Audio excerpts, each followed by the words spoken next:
Hello, hello, hello, everyone. Hopefully, everybody's day is going amazing. And so, I'm just going to come really quickly with you all just to speak on the Mark chapter 15, verse 34.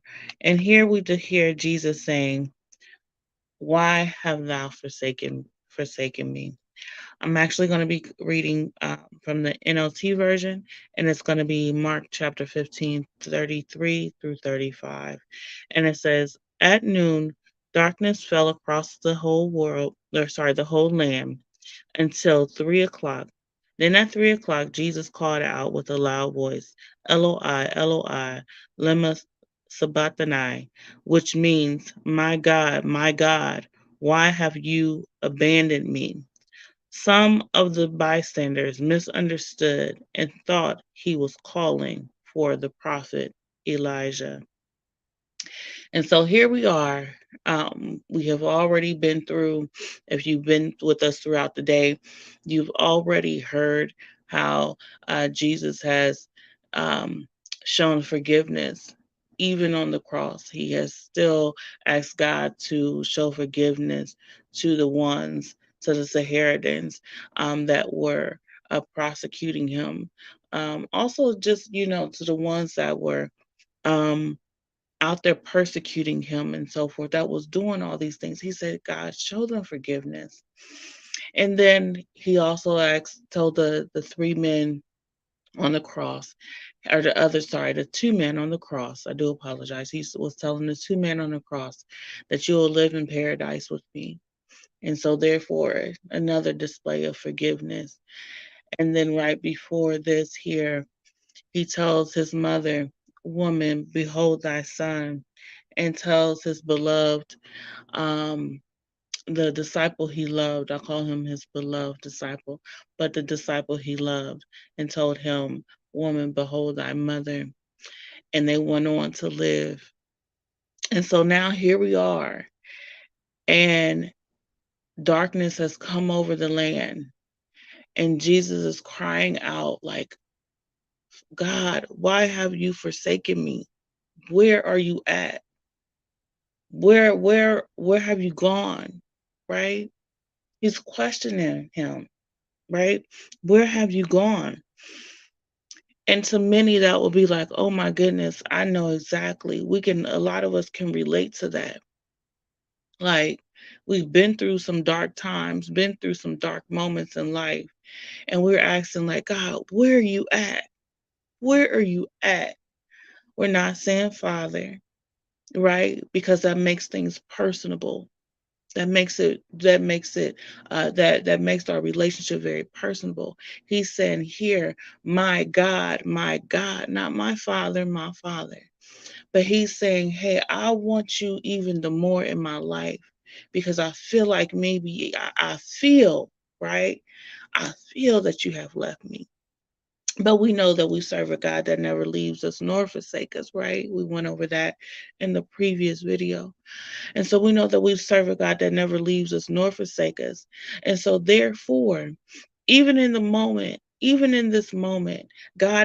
Jesus is once again showing us and teaching us, even in the darkest moment when we feel like he is not available, that God has left us. We call out to him and letting him know that, hey, I still want you in my life, that I'm still going to give you the honor, praise, and glory. I'm still going to call on your name. This situation is not bigger than me, that God, you are bigger than my situation. So, God, you are the only one that can come in. My God, you are the only one that can come in and take care of this situation. You are the only one that I want to call on, that I am still seeking in this moment, seeking in this time of need, of desperation, that I am still going to call on your name and saying, my God, my God.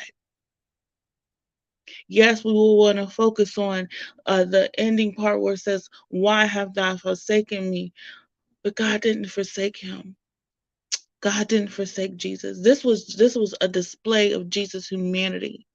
So for he says here in Hebrews 4:15, he says in Hebrews 4:15, he says, this this high priest of ours understands our weaknesses, for he faced all, not some, he faced all of the same testings we do, yet he did not sin. And so, even in this dark moment where God or Jesus could have been like, you know what, I give up.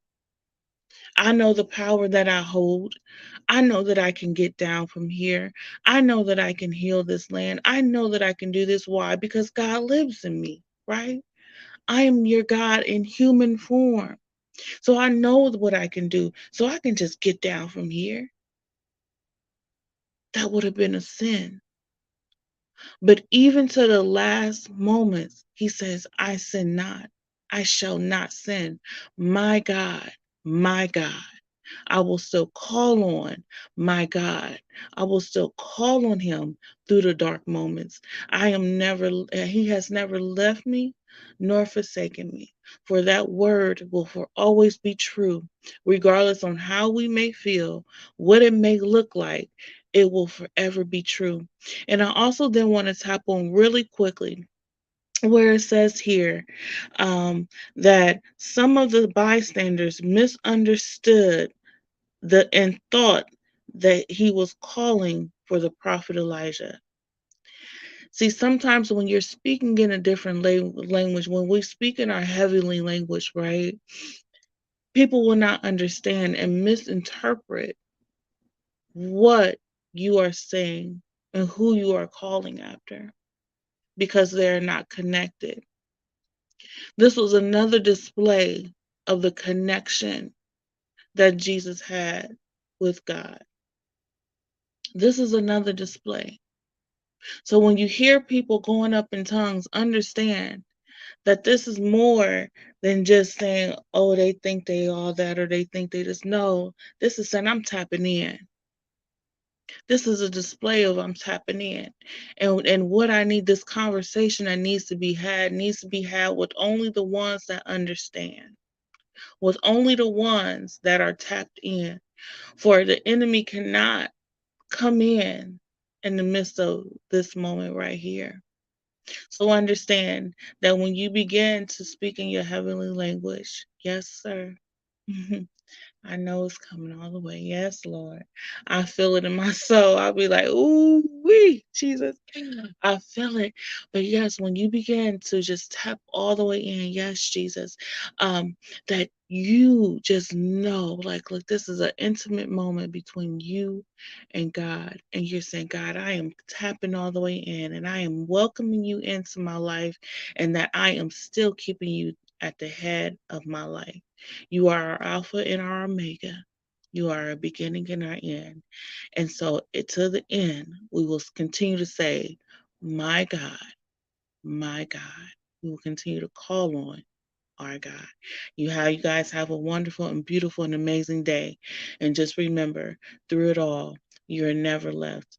Through it all, God is still with us. Love you guys.